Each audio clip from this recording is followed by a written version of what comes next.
Slavin. My name is Afshin Arashi, and I'm the Farzana Family Chair of Iranian Studies in the College of International Studies in the Department of International Area Studies here at OU. I'm also the director of the OU Iranian Studies program. And on behalf of the university, the college, and the department, and the program, I'd like to welcome you to tonight's event. Our program tonight is part of our ongoing series of lectures and programs focusing on Iranian history, culture, politics, and society, as well as the current status of U.S.-Iranian relations. We're fortunate to have with us this evening Barbara Slavin, a veteran international correspondent and a longtime observer of U.S.-Iranian relations. I'll be brief with my introductions, and I definitely want to have plenty of room at the end of Barbara's remarks for some question and answer and some discussion.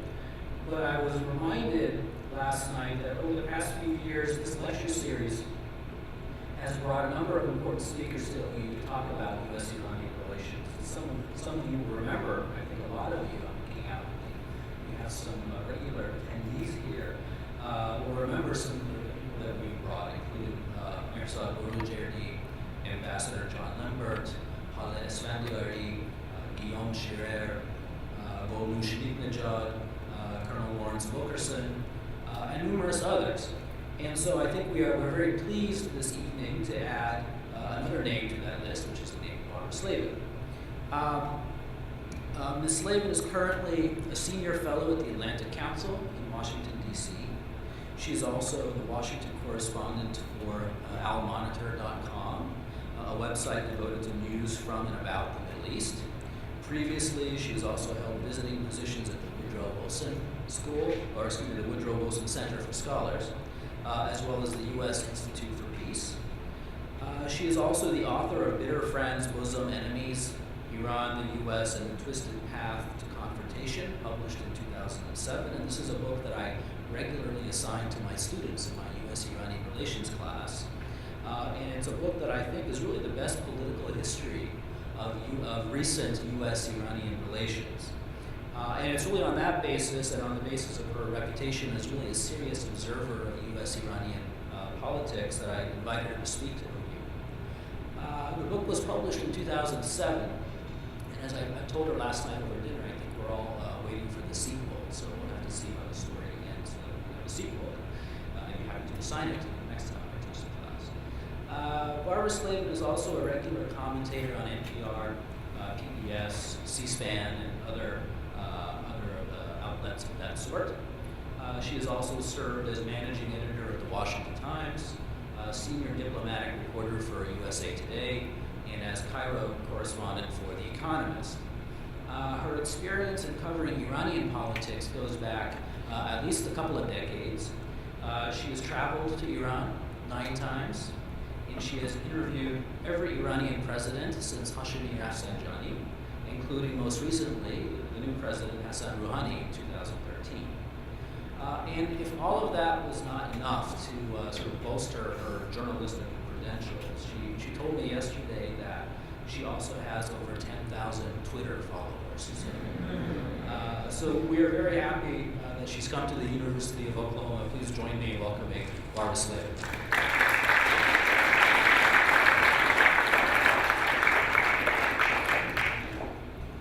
Quite 10,000, almost 10,000. So maybe after this, I'll finally, if you all follow Barbara Slavin 1, I'll finally get over the hump to 10,000 Twitter followers.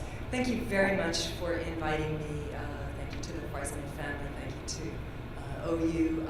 You have a beautiful campus here, and you have a really distinguished faculty. It's a particular pleasure to see Josh Landis again, and apparently you have Samir Shahada here as well. So you have some phenomenal people, and I hope you know how lucky you are to have these people here and teaching you.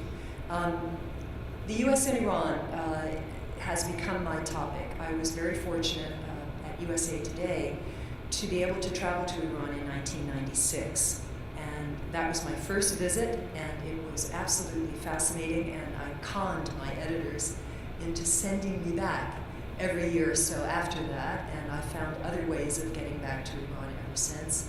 and I've never been disappointed with my trips. We've come a long way, and the topic tonight, I say it's a truce but not a breakthrough.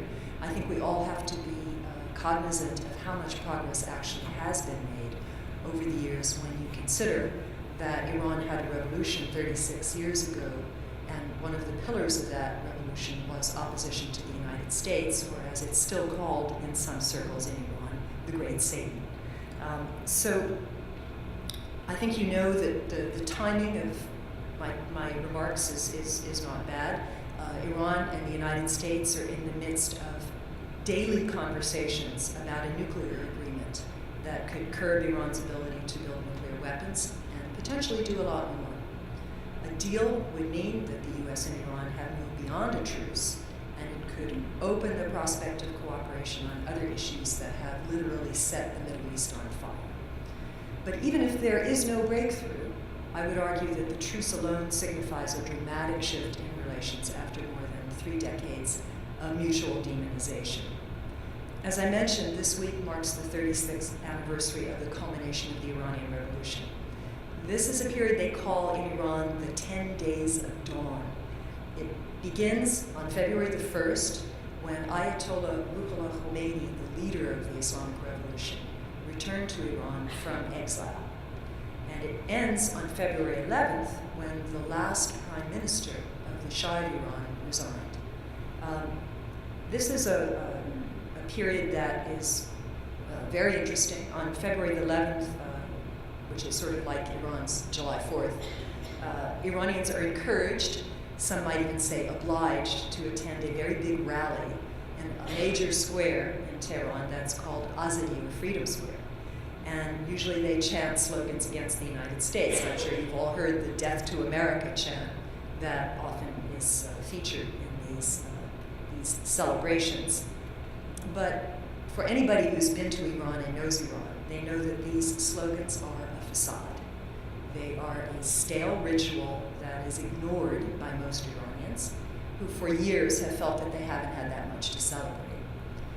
For journalists, though, and other analysts, going to Iran during this period is useful. It's a time when the important politicians give major speeches that give you an indication about Iranian policies going forward. Already, the president of Iran, Hassan Rouhani, has given a speech that has implications for the nuclear talks. On January the 30th, he spoke about the legacy of Ayatollah Khomeini at a ceremony in honor of Khomeini's return from exile. And Rouhani said that Khomeini had had the courage to, when necessary, choose the, quote, path of peace to advance stability and development for the country. What was he referring to? He was referring to Khomeini's decision in 1988 to accept a ceasefire in the Iran-Iraq War, which was an enormously damaging, bloody conflict. Khomeini had not wanted to accept a ceasefire. He wanted to keep fighting Iraq until he defeated Saddam Hussein, but he agreed to, in his words, drink the poison cup and accept a ceasefire. Rouhani was citing this decision because he may be about to drink the poison cup. He is trying to prepare the Iranian people for a nuclear deal with the United States and other international powers that would require Iran to make some concessions.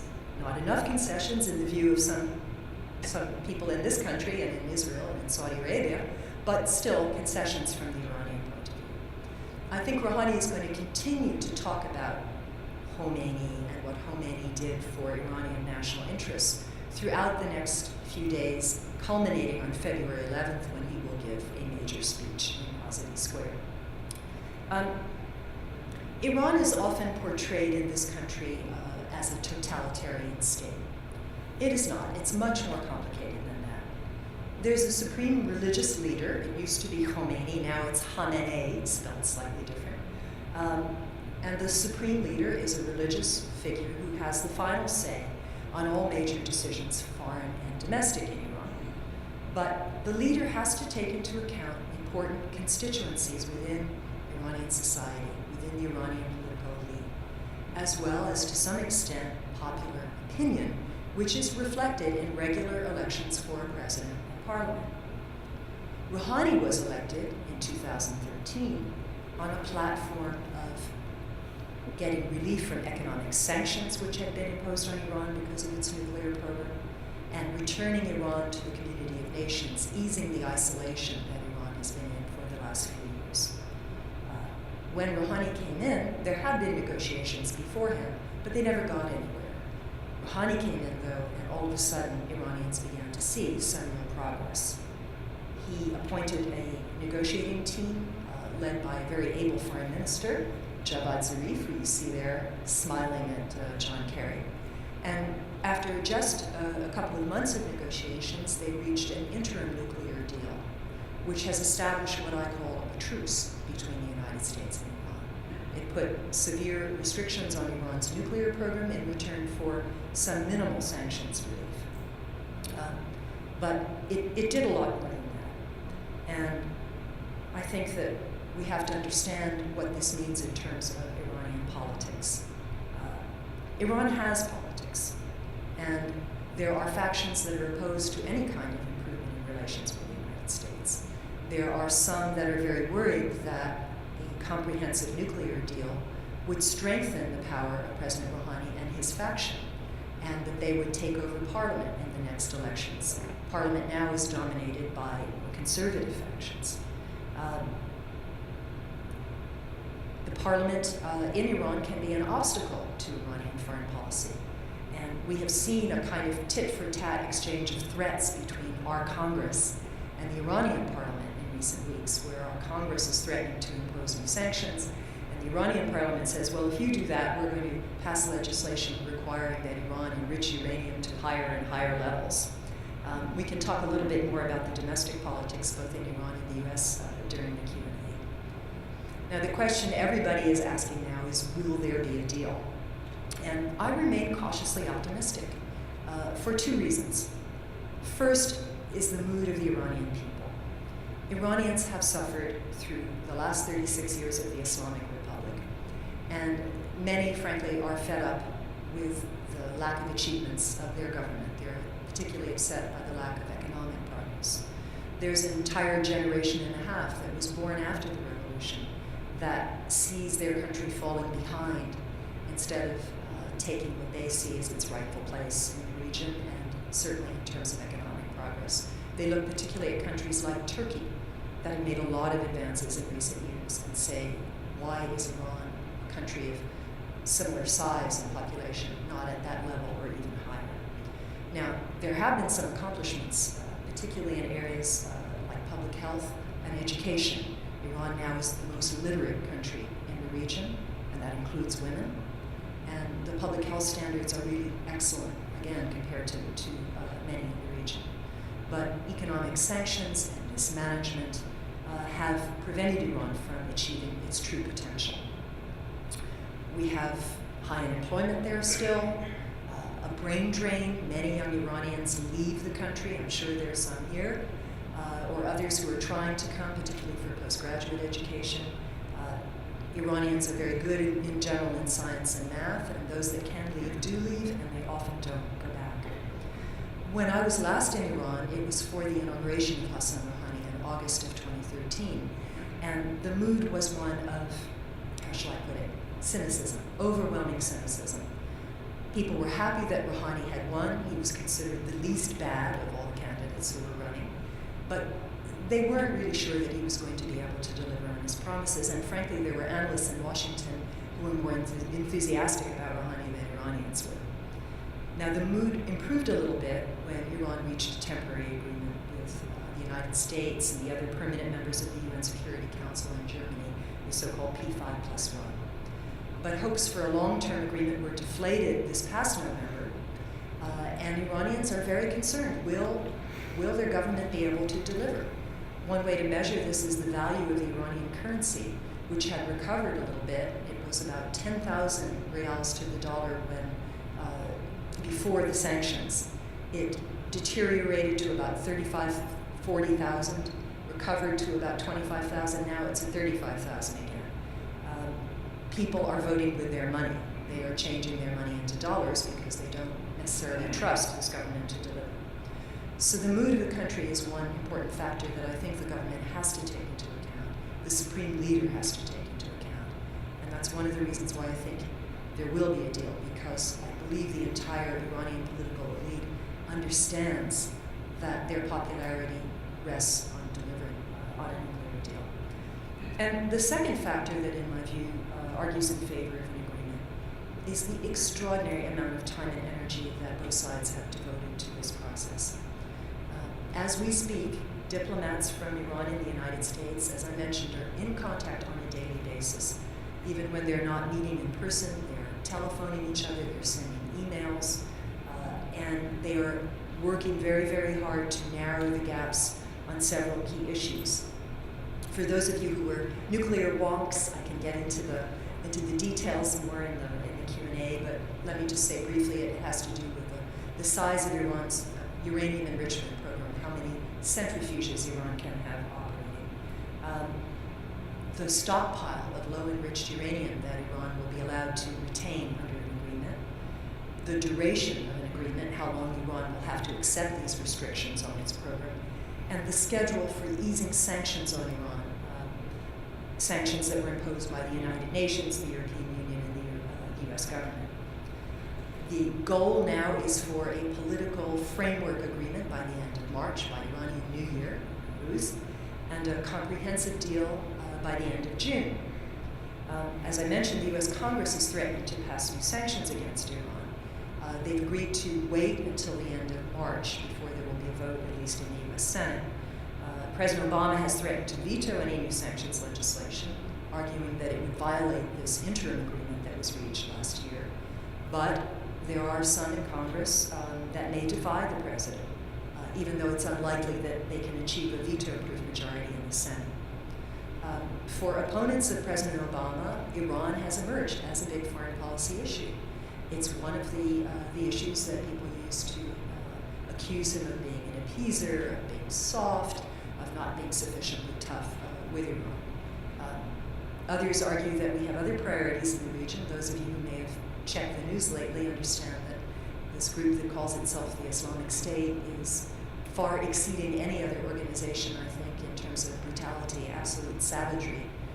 They burned to death a Jordanian pilot who was captured just a few weeks ago, and not only did they do that, but they then tried to nevertheless trade this Jordanian pilot for a political prisoner in Jordan, even after they killed him. So if you're talking about cynicism and savagery, it's hard to really beat that. Yeah.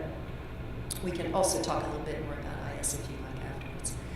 I think even if there is no comprehensive deal by the deadline that has been set, it's important to recognize the significant changes that have taken place in U.S.-Iran relations, particularly since Rouhani came to office in 2013. Even this truce is remarkable given the history of hostility and sometimes outright conflict between the Islamic Republic and the United States. These daily contacts, Javad Zarif and John Kerry now, not only do they talk to each other frequently, they call each other by their first names. And they don't just talk about nuclear negotiations. They talk about the Islamic State, they talk about Iraq, they talk about Syria. They're going to meet again in just a couple of days on the sidelines of a security conference in Munich. They saw each other 3 times last month in Europe. John Kerry also raises other issues. He talks about 3 Iranian Americans who have been imprisoned in Iran, and quite unjustly, in the view of many. I would imagine there are other things that they discuss as well that we're not privy to. I think that even if no nuclear deal is reached, the United States and Iran will not go back to square one. There are simply too many issues of concern that affect both countries for these contacts to disappear. If there is an agreement, there will still be important differences between the U.S. and Iran. This will not be the U.S. and Iran falling into each other's arms and falling in love again. If at best we will move toward a kind of détente like we had with the old Soviet Union. There will be disagreements about Syria, there will be disagreements about human rights. There are, as you know, many concerns in the region. The United States is not going to forsake its relations with Israel or Saudi Arabia in order to have a better relationship with Iran. But détente alone could bring real benefits, I think, to both countries and to the region at large. I wrote a book a few years ago about the U.S. and Iran that kind of emerged from my experience of being a sort of diplomatic ping pong ball.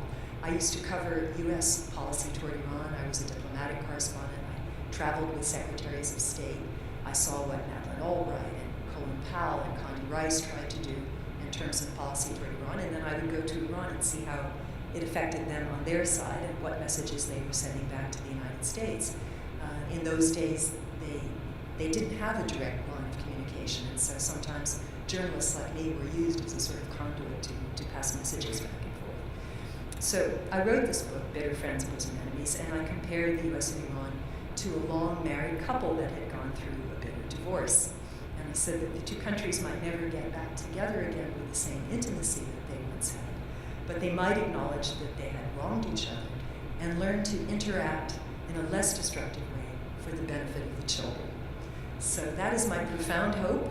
I hope we get there, and the next few months will tell. So I think I will stop there and be very happy to take your questions.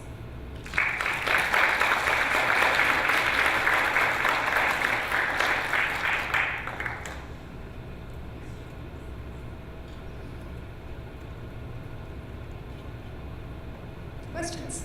Somebody must have a question. There we go. Okay. Thank you for your great talk. I have a question, and that is, there are other players in this nuclear talk. For example, Saudi Arabia, Turkey, Russia. How do you think? Do you think Iran needs to also negotiate on the side with these countries, or do you think the major talk is going to be between Iran and the U.S.?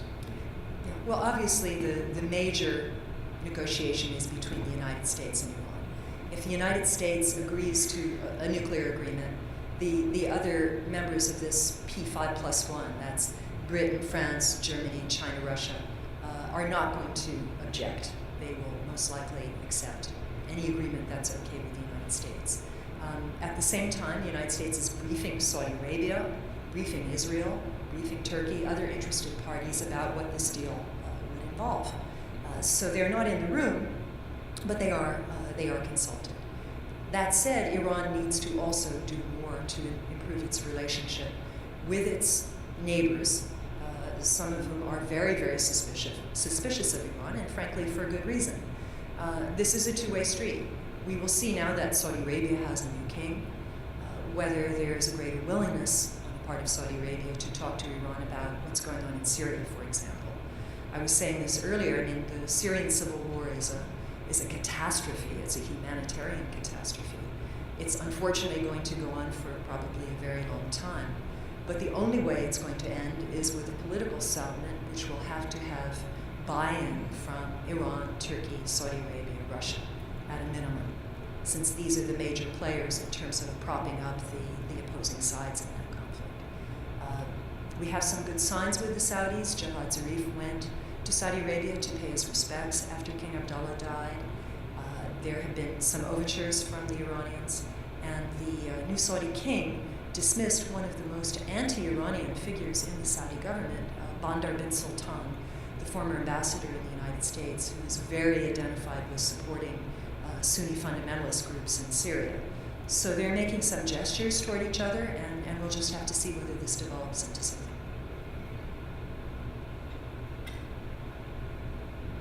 Thank you. You mentioned that they were negotiating the period that Iran had to abide by the rules and things like that. How can the United States negotiate their duration when we don't know what the policies of the next president is going to be, particularly when Congress is not so hopeful about the deal that we're about to reach? Thank you. You mean the next U.S. president? Yeah.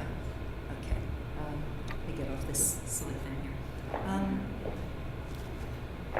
There are a couple of aspects to this. I was talking, I don't know if some of you were in the class that I addressed earlier, and I was comparing the Iran situation to the North Korea situation. In 1994, the Clinton administration negotiated an agreement with North Korea. And this agreement fell apart under the George W. Bush administration. But there were major differences. This was a bilateral agreement between the United States and North Korea. What's being negotiated now is a multilateral agreement that will be blessed by the UN Security Council. It's got Russia, China, all the major powers buying into it. So I think even if the next president is not happy with the agreement in some respects, he or she will have to abide by it because it will have the stamp of approval of the international community. The only way it could fall apart is if Iran does not fulfill the agreement or the United States does not fulfill the agreement. So I think the burden really would be on the next president to continue an agreement if Iran abides by it, if it verifiably stops Iran from moving toward a nuclear weapon.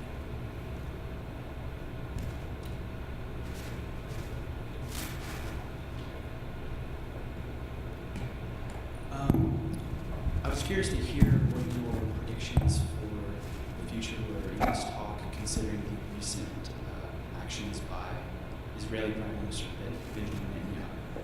How do you think that will affect the future of Iranian and U.S. relations? Thank you for asking that question. Can you speak in here? Yeah. Thank you for asking that question.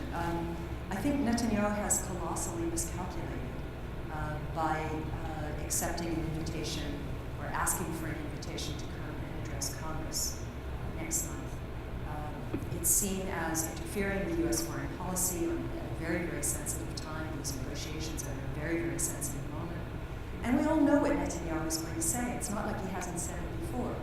For him, any deal is a bad deal because he knows the contours of an agreement that are being negotiated will leave Iran with a certain amount of nuclear infrastructure. Iran will continue to have a uranium enrichment program. It won't be completely given up. And Netanyahu wants to eliminate that. Now, that would be great if we could do it, but Iran won't do it. Iran will say no.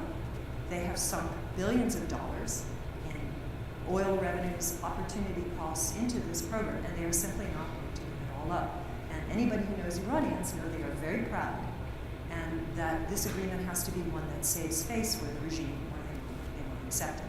So why is Netanyahu coming? Will it help him win re-election in the Israeli parliamentary elections? I don't know. Maybe yes, maybe no.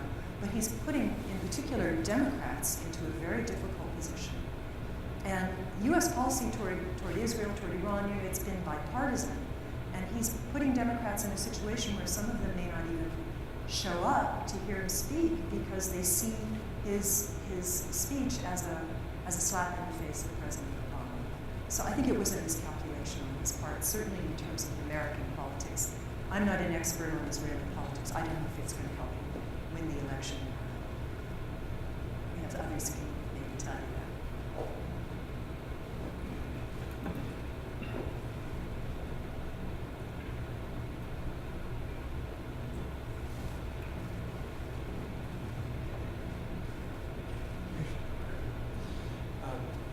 I was curious if you had any, sort of predictions or thoughts on the idea that, given, as you said, that there, we have multiple factions within the Iranian government. We're not, despite the usual perception, it's not this single unified colossal government.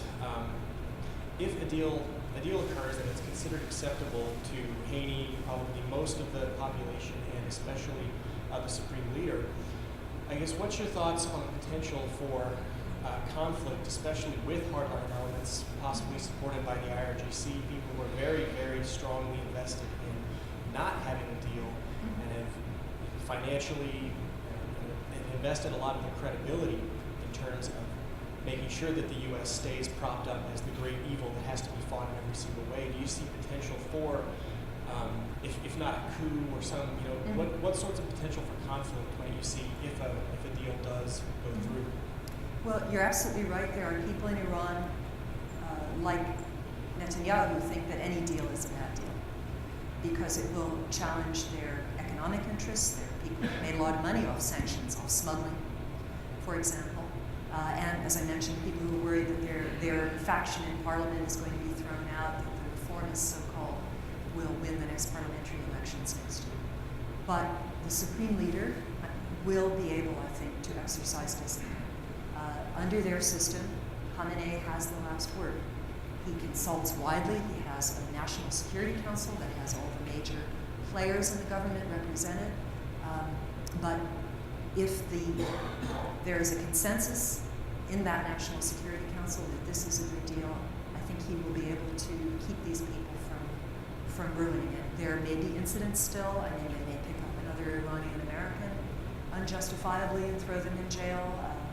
There could be incidents here or there, but I think I'm fairly confident that they could stick to it. The Supreme Leader, even though he's constantly criticizing the United States, has supported this negotiating team. And he's very close to Rouhani. Rouhani was his representative on the Iranian National Security Council for 17 years. So, Rouhani is not some wild-eyed, liberal. He is very much a pillar of the Iranian establishment. So that also gives me some confidence that this actually could work. And as I mentioned, Iran needs, it needs relief from sanctions. They've lost billions of dollars in lost oil revenues and lost investments. So, fingers crossed.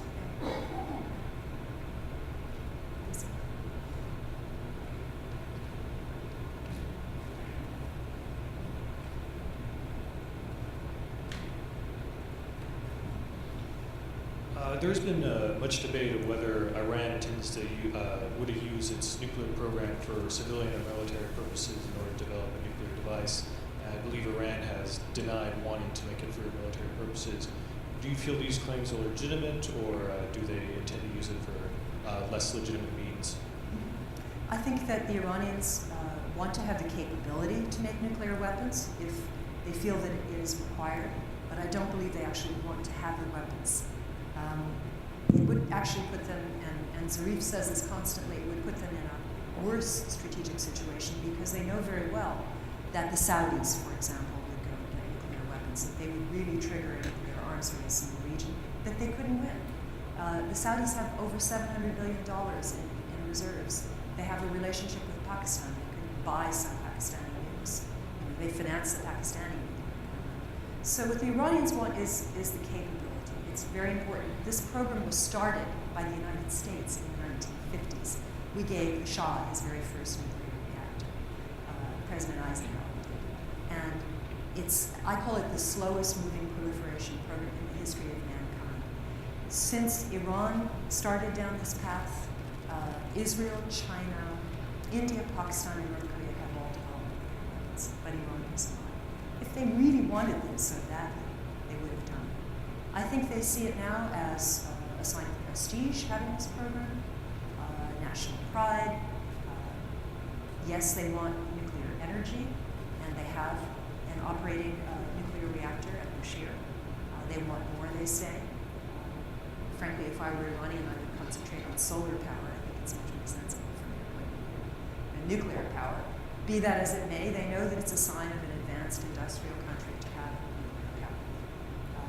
I think we can negotiate a deal that will make it worth their while not to develop bombs. And there is a fatwa, believe it or not, from the Supreme Leader saying that nuclear weapons, weapons of mass destruction, are against Islam. That's what he says. You can choose to believe it or not. Yes.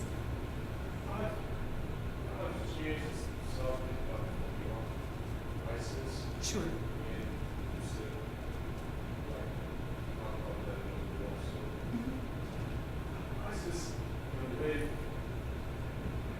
The way I see ISIS, or in the news and everything, it seems like they are very organized and also financially capable of doing what they are doing.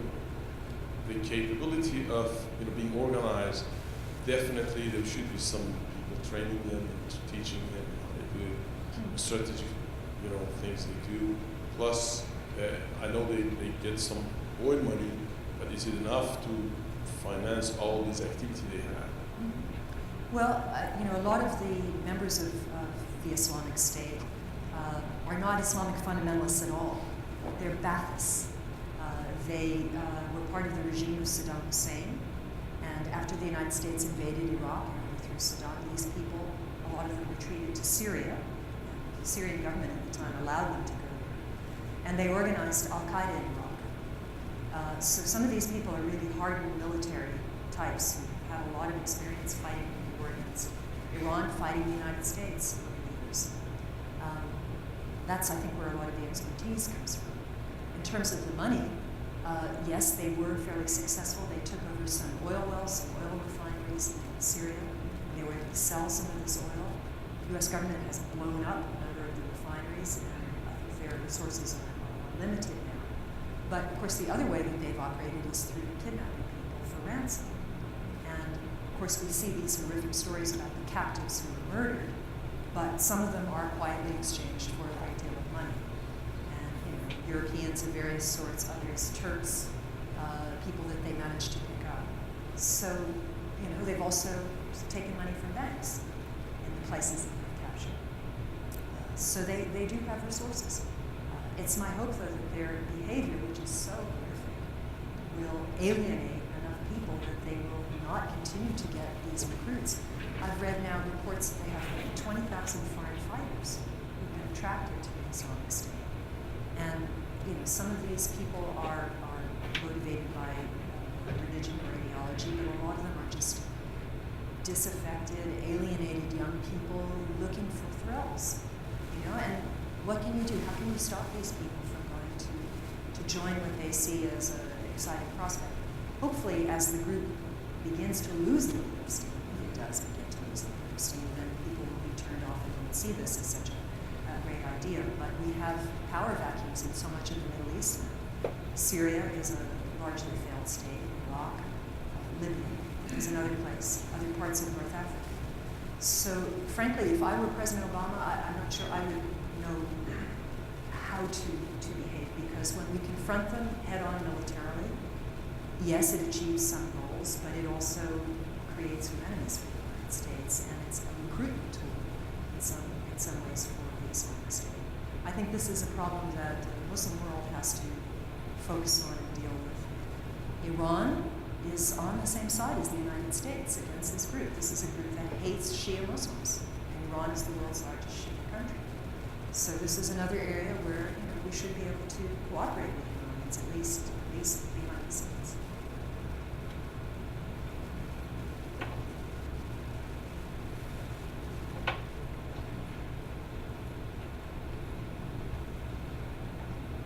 Hi, I was curious what kind of effect the precipitous drop in oil prices has had on Iranian politics and relations. Like, has that made them more amenable to talking with the U.S. or economically?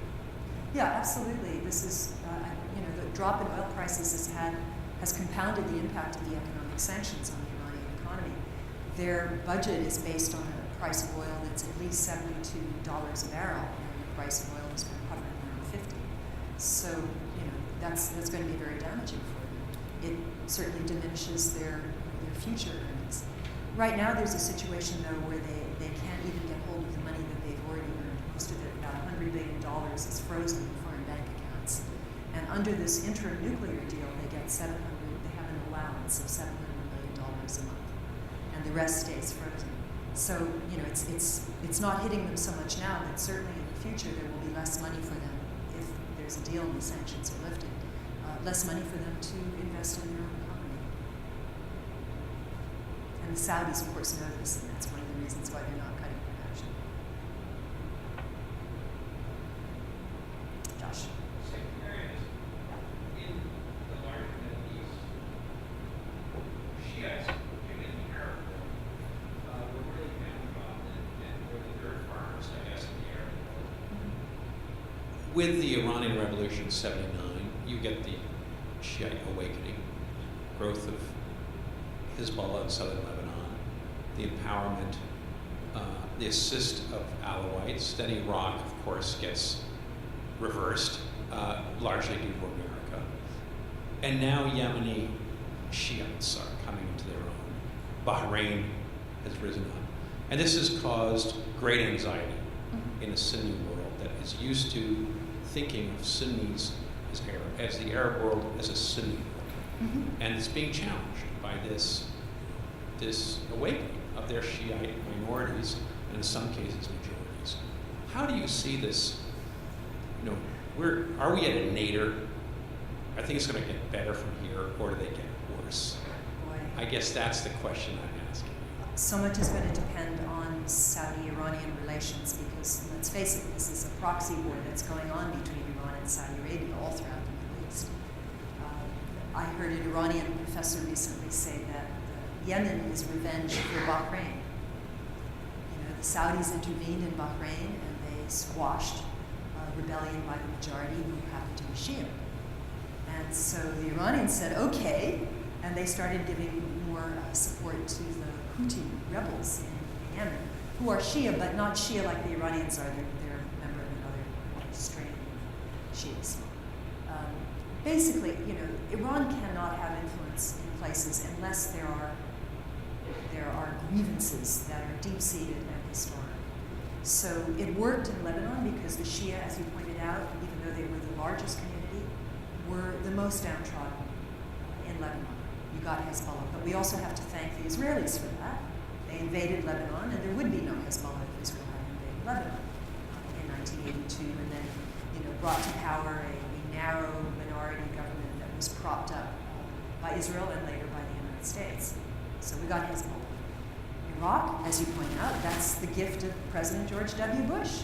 You know, I'm told reliably he didn't know the difference between Sunni and Shia when he decided to go in and overturn, 4 centuries of Sunni rule in that country? And not even occurring to him that the main beneficiary might be the Shia country next door, given that Iraq has a Shia majority. If you give democracy and the right to vote, the Shia are going to have their government, and so it has been ever since the U.S. got rid of Saddam. Bahrain, you mentioned, has a Shia majority. The rebellion there has been squashed right now. Saudi Arabia has a Shia minority, and where does it live? It lives in the eastern province of Saudi Arabia where all the oil is.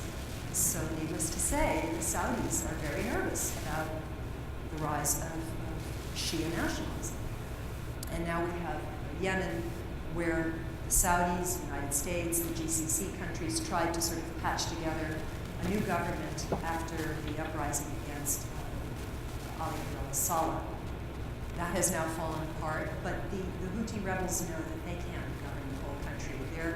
They're strong only in the north of Yemen, and they're not accepted in the south. So we're facing a situation where Yemen, which has never been a very united country, let's face it, they just split into 3 pieces.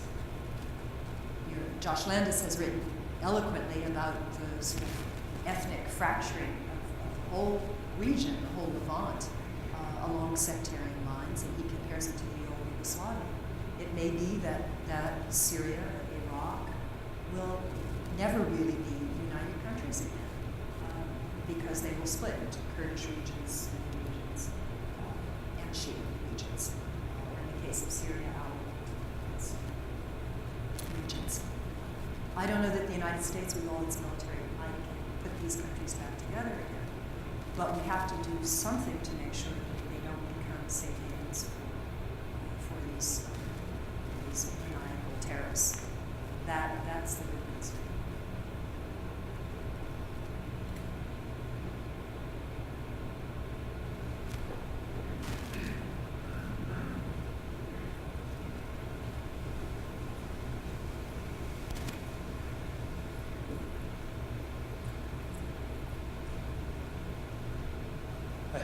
You talked about how high unemployment is an issue in Iran. That seems to be a problem across the Middle East. Sorry, what is the problem? High unemployment. Unemployment, yeah. That seems to be a problem that propagates in the Middle East. And you see a lot of disenfranchised youth that end up getting into some of the terrorist groups, and that's where they're getting a lot of the recruits from. It's an ideology that a lot of people do not understand, but it's one of those that whenever you have youth that don't have anything to look forward to, always basically go to these areas. How, or is there any inclination that in Iran that there's going to be issues like this? Because, I mean, given the fact that you said that there are people not happy with what's been going on over the past 36 years, and there isn't, I mean, yes, they get a nuclear deal, but what does that mean economically for that? I wouldn't compare the situation in Iran to the situation in Syria or Iraq. Iran is still a relatively united, coherent country, and it has some divisions between. They have a small Sunni minority. They have some ethnic groups, particularly ethnic Arabs, who are discriminated against in parts of the country. But by and large, it's a fairly cohesive and unified state. So I think the way Iranians react to this is they leave, rather than have an uprising.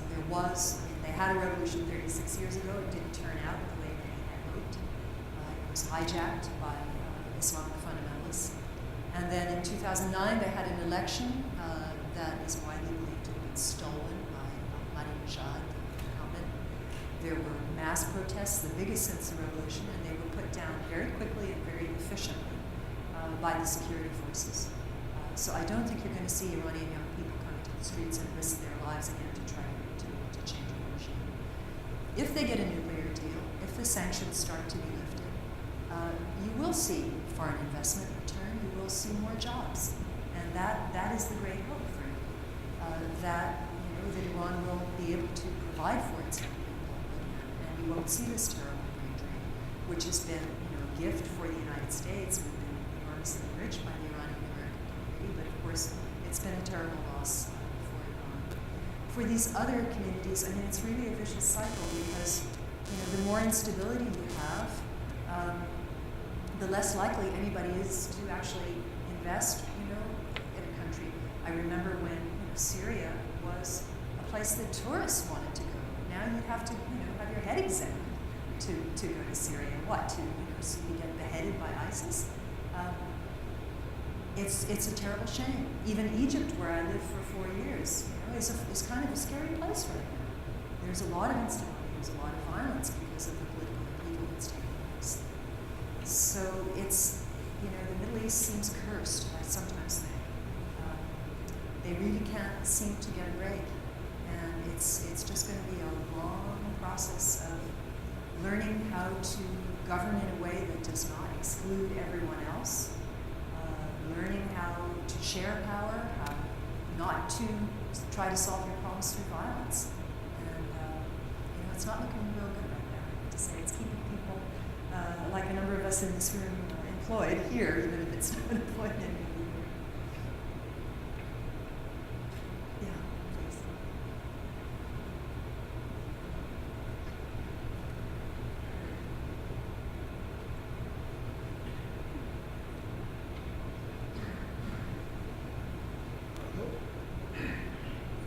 Our hope is in the next few months or the next few years, Iran and United States will have the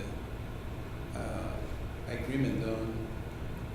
Now, what would that do to the relationship between Iran and all its regional neighbors, including Russia, Afghanistan, Turkey, Saudi Arabia? Everybody's at this point thinking about what is going to be my relationship with the United States once that relationship is impaired. And what would Israel think? I mean, how are these regional countries and regional power going to react at that point? That's an excellent question. I think that they're complaining, they're very nervous, but at some level, most of these governments understand that an agreement between the United States and Iran is better than another war. It's the last thing the region needs now is yet another conflict on top of everything else. And all of these governments have their own relationships with the United States, which may change a little bit, but as I mentioned in my talk, the United States isn't going to throw Israel or Saudi Arabia or Turkey overboard just because it has a better relationship with Iran. I wrote a column the other week about options, how the United States needs options in the Middle East, and that we've been trying to deal with this region with one hand tied behind our back because we didn't have a relationship, a proper relationship with them. Why should we have one hand tied behind our back? Why should we have the ability to talk to a very important, significant country with 80 million well-educated people in this sensitive area? And all these other countries, with the exception of Israel, have their own diplomatic relations with Iran. There's a Saudi ambassador in Iran. There's a Turkish ambassador in Iran. The Turkish Prime Minister Erdogan goes to Iran, and the Iranian leaders and officials come to Turkey. So we're the ones who are depriving ourselves of an ability to influence a very important country by not having a relationship. As for Israel, look, I fundamentally believe that a nuclear deal is in Israel's interest too, even if Bibi Netanyahu can't see it or has to pretend that he can't see it for his own domestic political reasons. If Israel had been able to destroy Iran's nuclear program, it would have done it long ago. It's too late. The program's too big. The facilities, some of them are underground. Israel is too far away. It doesn't have the weapons that could do the job. And the United States is not, at least President Obama, is not going to be dragged into a war with Iran because Israel wants to start one. And I think the Israelis know that. So the only thing they can do is try to prevent a deal, try to keep the sanctions in place as long as possible. That's their aim. And we will see. I think the Iranians understand very well that it's put up or shut up. This is the time. Do the deal now while Obama is president and while Netanyahu is so unpopular. Or we will miss yet another opportunity, and we've missed many over the years, to improve relations with them. So we will see. But they will adjust. I mean, the U.S. is a superpower. We don't have to get permission from Saudi Arabia to make an agreement with Iran. I'm sorry.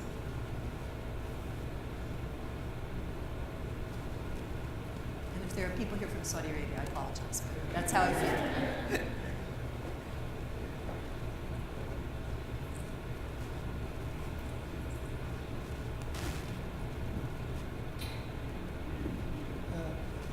But do you think, with the next election in the U.S., do you think Israel can, assuming that there's no nuclear deal and assuming that the next president is a Republican, because mostly Republicans are against the nuclear deal, do you think Israel can convince the U.S. to go to war with Iran? I really don't think so. I mean, do any of you think the U.S. is going to be convinced to attack yet another Middle Eastern country? I think we have our hands full trying to deal with the Islamic State, trying to save what's left of Iraq, trying to keep the Syrian civil war from spreading, trying to deal with over 3.5 million Syrian refugees, who are in terrible condition in a lot of these neighboring states. And our priority really should be to end the Syrian civil war so these people can go back home. So no, I don't think so. If there is no deal, the U.S. will maintain sanctions. Some other countries may maintain sanctions against Iran. But as I mentioned, I don't think we go all the way back to disarmament. I think we still keep these diplomatic channels.